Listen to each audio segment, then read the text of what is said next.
Hello and welcome to our next week's episode of Called and Chosen, a series in which we're looking not so much about the physical buildings of the church as we did in the Sanctuary series, but to now look at those men who help run our parishes, who run our church to some degree. We listen to the Vocation stories and the stories of how God is calling and using people in this world today. Today we're with Father Mark Clarke, who is our chaplain at Incarnate Word High School. And so we're going to look at the vocation of priesthood in a little bit different way, but still a very beautiful story. And so as we begin, Father, I'd love to hear your vocation story. Well, welcome, first of all, to Mother P, our chapel here at Incarnate Word High School. We have Mass actually every morning before school, and it's a wonderful opportunity to begin the day in the presence of our Lord. So as a full-time chaplain, that's a wonderful kind of ministry. In my own vocation story, it's kind of a late vocation. I started out, when I was in high school, I felt a call to be a priest in the 8th grade. So back at the time, I'm from Los Angeles, and I went to the minor seminary for the Archdiocese of Los Angeles, somewhat like St. Anthony's High School used to be for the Oblates. They had a high school seminary for boys at that age that felt that they wanted to be priests. So for the 4 years, I attended the Our Lady Queen of the Angels minor seminary. But probably by the time I was a senior, I really didn't feel that maybe that vocation call wasn't really there. That was compounded by the fact that I did very poorly in high school grade-wise. And of course, to be a priest, you not only need your 4 years of college, then you continue on with the advanced studies. And I just really struggled academically on a lot of different levels. So I felt, well, maybe God made a mistake when He called me. So after graduating the bottom of my class, I started working at Disneyland. I was a Southern California guy, so so that was the first time kind of being exposed to the world, in kind of a different way after being that structured. Because of the minor seminary, you live there. You're basically you're there, and on weekends you go back to your family, and then on Sunday night you come back. So it was a very different experience of high school. Even all boys high schools, it's just, again, the minor seminary. You're in that formation environment where you have like daily prayer, daily mass, weekly confession, spiritual reading. So it's a very structured environment. Again, it's formation that prepares you for when you go on to the major seminary and for that, religious life. Yeah. So after, again, working for a few years, I figured out that, maybe I was basically lazy in high school. I didn't, not that I was maybe necessarily not bright, it's just that I really didn't apply myself. So after working a little bit at Disneyland, and then I was also drawn towards like emergency medicine, so I ended up getting my emergency medical technician. So I was an ambulance, worked for an ambulance company, and then later I was actually a Los Angeles City paramedic. And again, that was kind of an exciting thing, and it's interesting because when I was at paramedic school, I really did very well. The difference was I was motivated, I wanted to be there, I was more mature. And as I continued in emergency medicine, I said, I think I want to be a doctor, because when you're a paramedic, especially in Los Angeles, where it's kind of a rough environment, and a lot of times, just being, I always kind of was drawn to maybe medicine. So I said, I really like doing this, but maybe I should go back to school. So by that time, I was motivated. I wanted to, I knew it would be ahead of me. So when I went to college, I was very motivated. I did very well. I ended up with degrees in chemistry and biology, and then I continued with graduate studies in chemistry. But while I was in graduate school, I had an offer for working in the pharmaceutical field. So I actually I worked for Pfizer Pharmaceuticals for 5 years. And when I took my first vows as a religious, I had to sell my stock in Pfizer because part of my salary and benefits were in Pfizer stock. So I could imagine if I would have held on to my Pfizer stock from all those years ago, I'd probably. But unfortunately, again, as a religious, I had to kind of renounce that. So while I was working as an analytical chemist with Pfizer, it was interesting because during that time, after leaving the seminary and not going on, I went mass every day. I went to confession every week. I had that structure. But as soon as I started working in the world, I immediately kind of abandoned my faith. I never prayed. I never went to mass. I just completely rejected my faith at every level. And I completely lived without God. And that continued through college. It continued through my professional, being a chemist. I was making six figures. I was living in a gated community. I basically had everything during that time where everybody kind of aspires for, like the 80s. I really indulged in the 80s. But it's during that time I still there was something in my heart that it kind of just, like God's, and I kind of tried to bury that. But eventually I just realized that, I was living a life that was just so far from God that I think the foundation was laid. And I think, I always say that I was born to be a priest. It's just that I just took a huge detour in order to get there. So I had somewhat of a reversion.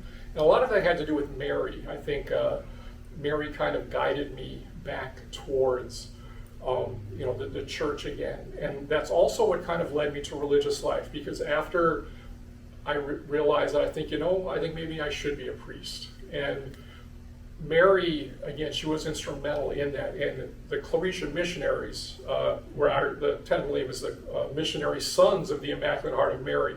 So I started kind of looking into Marian congregations because I really felt that call of the Immaculate Heart of Mary kind of leading me back to her son. So I actually saw an ad in a magazine, in a Vocation magazine, which is kind of interesting because I know that speaks well, because I know like dioceses and they advertise in these Vocation magazines.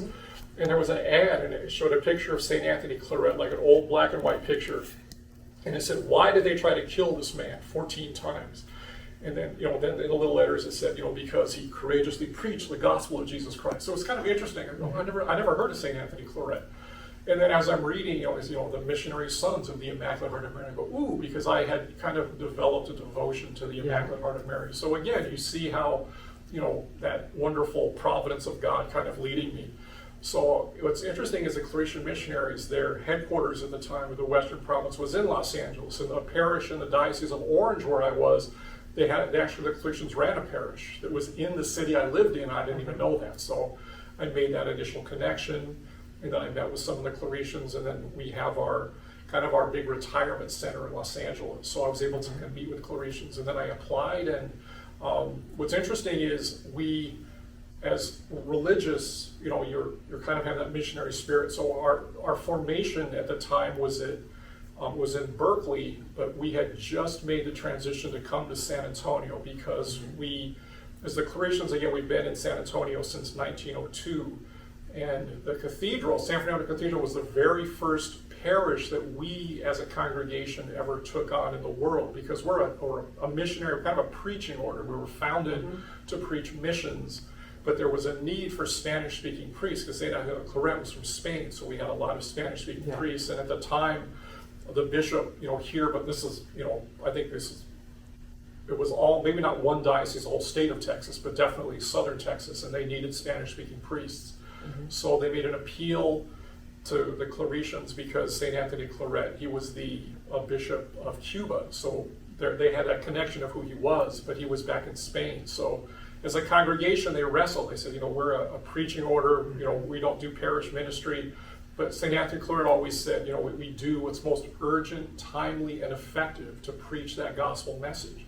So the congregation at the time said, the U.S., it's a burgeoning field, to preach that gospel. So they decided, and so we came in 1902, and we staffed San Fernando Cathedral until the 1970s.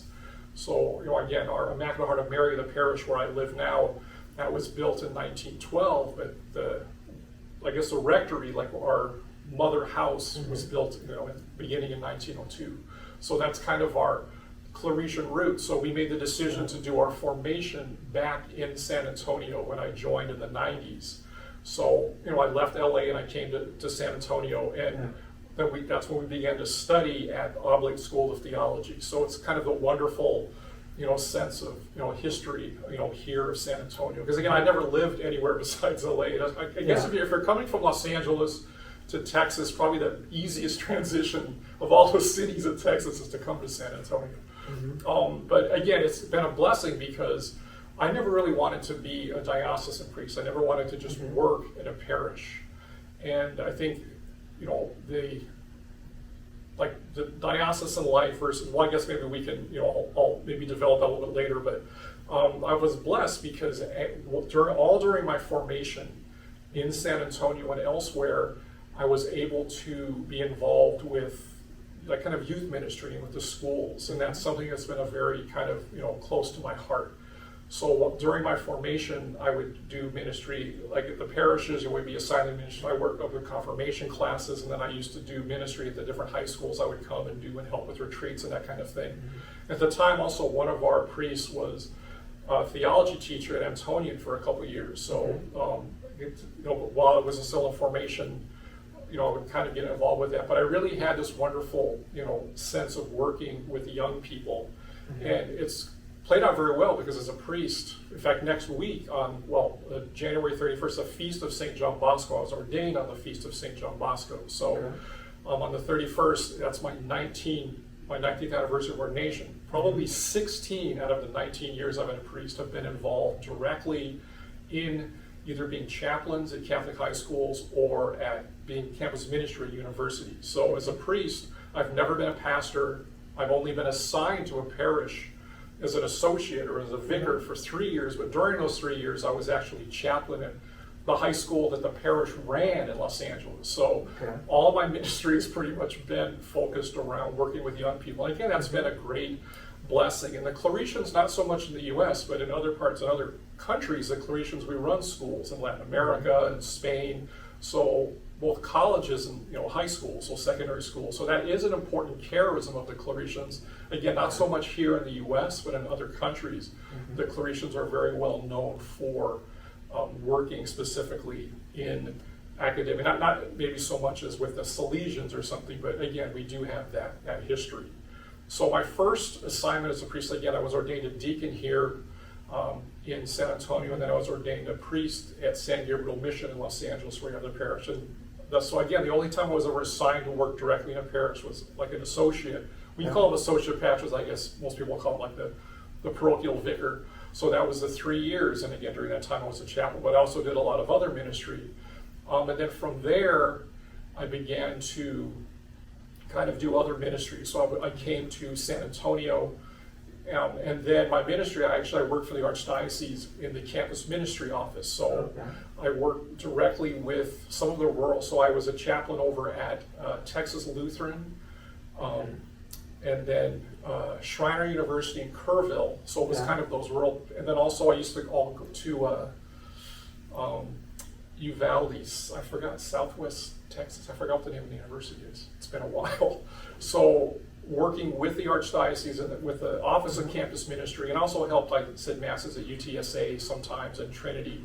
So even at that time, being able to do that was kind of a good foundation. But from there, I got transferred back to the Archdiocese of Los Angeles, and I worked with the Catholic Schools Office, but also with kind of the Office of Marriage and Family, and was able to kind of help. But that's another ministry I really liked being involved in, was like marriage preparation and marriage ministry, which ties in very well with working with young people. And then from there, I got transferred to Missouri State University, where the Claretians run the campus ministry at Missouri State University. So I worked specifically at the campus. We have a campus, like a Newman Center there. And also during that time, the bishop assigned me, there's only one Catholic high school in Springfield, Missouri, because that's kind of not the Bible Belt per se, but it's definitely not Missouri. It's not really, more towards St. Louis, but like southern Missouri, really, there are not a lot of Catholics. So there's one Catholic high school, and the bishop heard that I had been chaplain at Catholic high school, so he assigned me to be the part-time chaplain at the high school there. So it was a co-ed high school, and again, it was wonderful because it just I guess there's something consistent about, I guess, teenagers, no matter what part of the country they're from. They have the same issues to deal with, but just a wonderful opportunity to kind of, learn from them and, love them and just allow, just see Christ in them. So I love doing, again, being a chaplain there. And then from there, I guess I bounce around a lot, but I actually came back to San Antonio in 2012, and I directed young adult and campus ministry for the Archdiocese.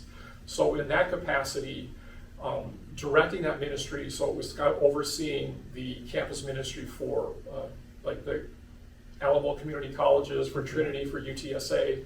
So at that time, the Catholic Student Center at UTSA, it had been around for a while, but we were trying to develop that ministry more. And today you see now it's, the idea is to have a university parish. So beginning in 2012, when we started, we really started focusing more on developing UTSA and making it much more viable. So for the future, and we see that now, the direction we're taking.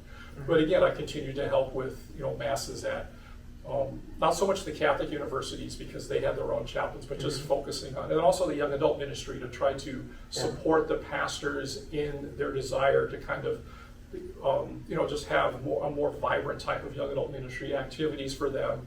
And as we call them young adult ambassadors. We had a group of young people from throughout the Archdiocese that would help kind of plan and have input into what was going on around the Archdiocese. So I did that for 3 years, and then my order asked me to get a degree in canon law. We had one of our priests in LA was a canon lawyer, but he turned 75 and he was working at the tribunal in Los Angeles, but he retired, so they were looking for someone to kind of continue canon law ministry kind of internally, so we could have a canon lawyer within our province to kind of help with those issues that came up. So in 2015, I went to Canada to study canon law. Every country has a pontifical university where canon law is a pontifical degree. So in the US, it's the Catholic University of America in Washington, DC. But if I would have gone there, I would have had to live either like at a parish or something. But in Ottawa, Canada, we're St. Paul University. That's the pontifical university for Canada. We actually have a parish that we run. So I was able to live at our parish while I was studying full time. And then also I went to Rome as well for some of that time. So being able to study full time, that's all I could do. When you study canon law, if you study full time, that's basically, you can't do anything else. It's just very intense. And then after also spending some of that time at Rome. So when I got back in 2017, after I got my degree, I came back to San Antonio, and then I began teaching canon law for the diaconate program. So our permanent diaconate for our candidates, the 4th year, it's a 5-year program, the 4th year guys study canon law very dreadfully. That's kind of and again, that's through mock and also in collaboration with UIW. So it's offered as an elective at UIW for the pastoral ministry majors. So there's that kind of collaboration there. So this is actually, I'm going on my 5th year teaching canon law there. But as soon as I got back from Canada in 2017, I also began I was a full-time chaplain at Antonian High School. I failed to mention, I was also, I think in 2008, 2007, 2009, while I was in San Antonio, I was a full-time chaplain at Antonian back in 2007, 2009, and then literally 10 years later, 2019, I came back and I was a full-time chaplain there for those 2 years while I was working, teaching canon law and also working at the tribunal. But my order wanted me to kind of focus a little bit more and get more experience, doing canon law and working at the tribunal. So in 2019, I left Antonio so I could devote more time to the tribunal. But also whenever we have internal canon law issues, especially dealing with, members of our congregation who are, they're seeking to be separated. It's a very common thing, unfortunately, when guys want to leave. But it's a very involved process. So I needed the flexibility to be able to travel and to kind of meet with these people and kind of do the paperwork. So being full-time at Antonio, I wasn't really able to travel and do what the order needed me to do. So I spent time doing that, but then the pandemic hit, and so that kind of affected a lot of. But it's interesting because in last year, so in I guess it was 2021. It was but even when I was teaching canon law and I was kind of doing the canon law things for my order, because I love being involved with high schools, I started helping because in Incarnate Word they've never had a full-time chaplain. So I used to come, and again, when they had like masses for holy days and that kind of thing, they would just basically, ask priests to come in, but they never really had anyone consistent. So I was able, because of my schedule, it was somewhat flexible, I was able to come in. So I spent, probably, almost like a full year being able to come in and do the masses and helping with the retreats. And it was nice because, I love doing that ministry. It was kind of an opportunity for me to, again, just really do a ministry that I love. And then the principal offered me the opportunity to do that full time. So I got the permission from my superiors, and I'm able to do that. So I still teach canon law. I still do canon law when things come up for my order, which, it's kind of our priority, but it's nice to be able to do that full-time ministry here. in Incarnate Word. So it's been a great blessing. Yeah. So I guess one thing that's different from myself as a diocesan is you kind of get uprooted a lot more. Yeah. And so explain, you mentioned province. Could you explain a little bit what exactly, because we have the diocesan and the diocesan have the diocese kind of mindset. But in the providence mindset, if my understanding is correctly, it's kind of your diocese to some degree. It's a region you can be assigned in. So could they have moved you from San Antonio back to Spain, for instance? Yeah, yes, definitely. That's the thing. I think for religious, it's, our diocese is the world kind of thing. And I think that's really, that marks the heart of religious life. It's, you profess the vows, you live in community with other members, and you have that missionary spirit. So I think that those three elements of religious life are very clear. And the fact, again, that, I lived in LA my whole life. I joined the Claretians. The first thing that happens is I leave LA to study somewhere else. And I think that's very, indicative of that. And also that there's actually some guys that might join an order and say, well, I can't stay here. So, well, maybe you should reconsider religious life, because religious life is marked by that missionary spirit to go where, like in the words of St. Anthony of Claret, like, most urgent, timely, and effective. So that could be anywhere. So anywhere in the world that, we have our Claretian priests, that's pretty much, I'll always be like in the U.S. province. I have the option of going anywhere, but there's a lot to do here in the U.S. So I've been pretty, because again, I've been in California, Missouri, New York, here, Canada, Rome. So even, in those years that I've been, and during my formation too, like, until I learned Spanish, I spent time in Mexico, I spent time in Guatemala, so our community's there. So again, it's just, that call, and opens the world to, to serving, and that's a beautiful thing. Yeah. And if you were trying to explain to someone, what is the life of a chaplain really like? I mean, because the diocesan, we can say, well, our life is ordered by the routine of the parish. So I'm assuming you're as a chaplain, your life is ordered by the routine where you're the chaplain of. Exactly. So again, it's a wonderful ministry. It's an important ministry, and I guess since I'm a canon lawyer, the chaplain has a very specific meaning in the law. And actually, a chaplain is a priest. And the law, when the law speaks of chaplain, and that's so you can do, I guess, the ministry of souls. So the chaplaincy implies sacramental ministry, again, which is very important. Yeah. So I know there's, hospital chaplains, people do that, but, the church foresees that need for that sacramental ministry, that care of souls. So both when I was at Antonian, when I was at the high school in LA, when I was at the high school in Missouri, so all those ministries, again, primarily it's for that sacramental support, which is so important, especially for the life of young people, to have the presence of the Eucharist and that importance of Mass, because so many young people, they don't go to Mass, and they think, oh, well, we have Mass at school every week, so that takes the place of Sunday. It's like, well, no, it's just but again, it's that whole, but the very fact, and also, again, Incarnate Word for, the school is 150 years old. I mean, and they've had, throughout the history of Incarnate Word, they've had the wonderful, Sisters of Charity Incarnate Word have been involved. They've had, sisters that have, taught and been a presence. And again, as, like vocations kind of dwindle, all religious orders are kind of struggling with that. So that presence of clergy on the campus of schools, it just really isn't there anymore. So it's a wonderful witness to have that. And again, to be there to kind of, pray for, pray with, to be that witness of, the gospel in a very direct way.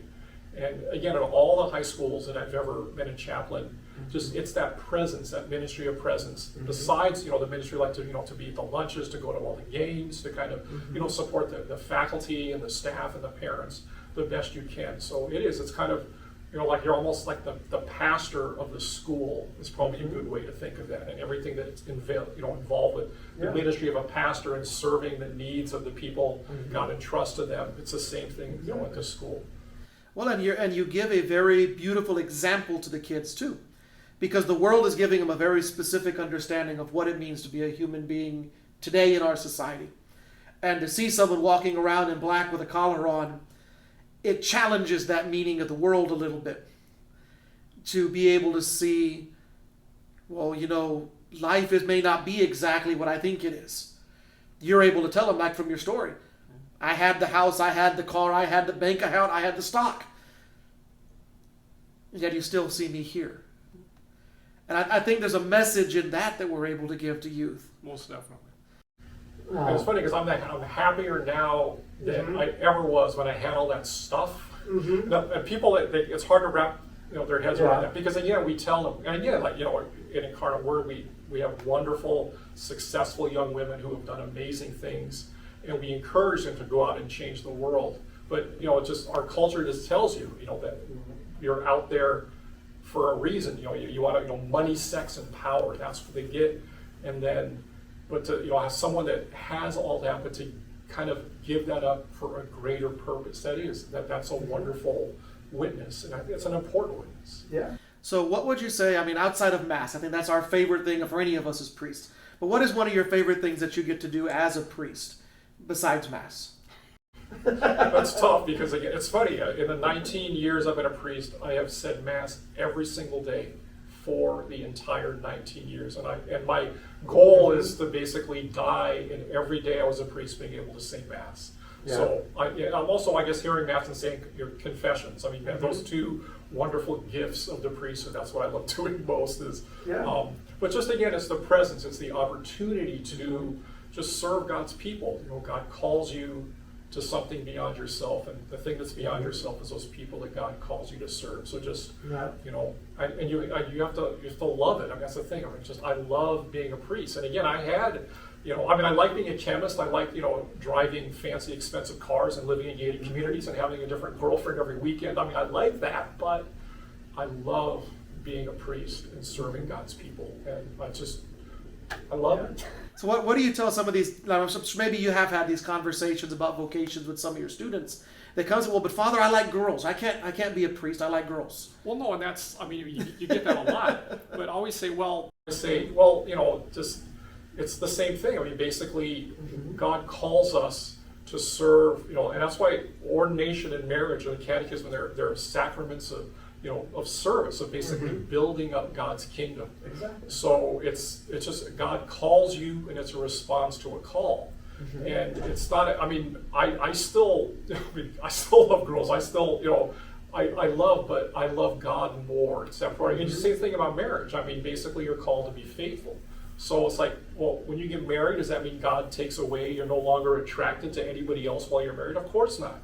God doesn't take that away, but because you answer that call and commitment to live that vow faithfully, that is your first love. So my first love is the church. I love that above all. I love Jesus Christ and the church. That's always my priority.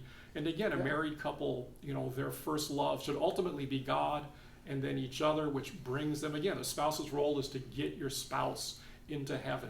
So, it's man, woman, God. It's like marriage is husband, wife. It's that three to get married, as Archbishop Sheen used to say. Yeah. So again, it's nothing out of the ordinary. All of us are called to be holy. Our ultimate goal is heaven. How we get there is how we live out our vocation as a priest.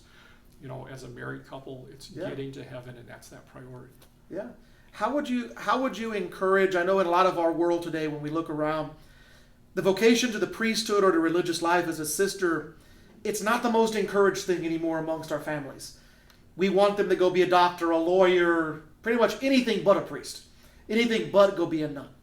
In fact, I remember a story of my internship. I was visiting with a young lady that was on my committee, and she said, I thought about being a sister, but my mother discouraged it because she wanted grandchildren.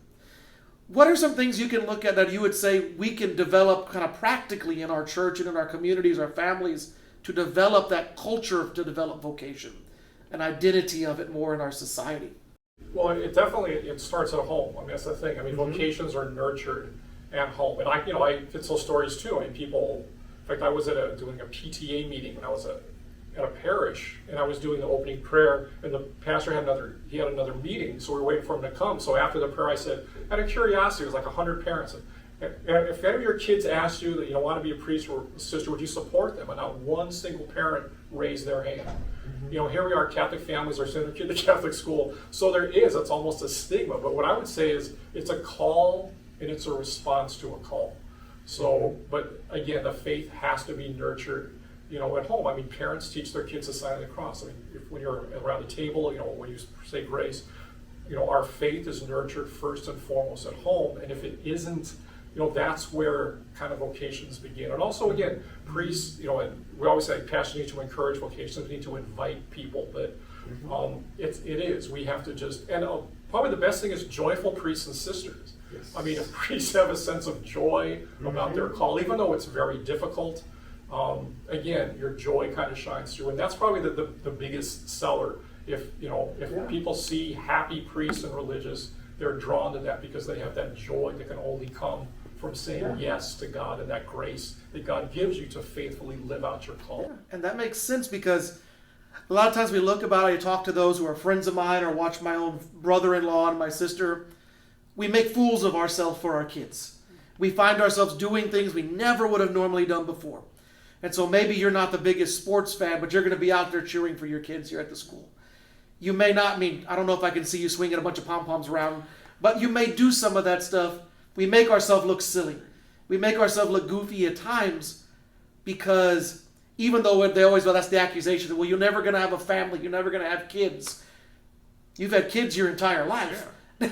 So hundreds of kids call me father, so yeah. Yeah. And again, the families, that's a beautiful thing about, I guess, religious life, is even though my family, they're in California. Yeah, I mean, every Thanksgiving, I have like a bunch, I have families. I mean, again, family, I've never ever spent a holiday without a family inviting me in to their home because I'm a priest, and they know that. So again, I mean, you don't give up anything, you give of yourself, and God rewards you so much more with that. It's a joy.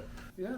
So maybe as we're getting close to wrapping up our video today, if we were someone who's watching our video today and they're kind of on the fence considering the priesthood, what is one piece of advice that you would give them? Well, first, obviously, to pray. And then also, I guess, if a young man is considering just to get involved in a parish, just to basically be present there, to the sacramental life should be important. And then also start to make maybe a connection with the vocation director. And something, too, that maybe a lot of people wouldn't do is ask your friends, like people that are close to you, ask them if they could see you as a priest. Because the feedback from, honest feedback from, people that you respect, that's important. Because even I asked all my old girlfriends, I'm considering being a priest, and, some laughed in my face, but others said, I could actually see that. So if you're really discerning, ask the people, like your friends, and your family, if they can see you as a priest.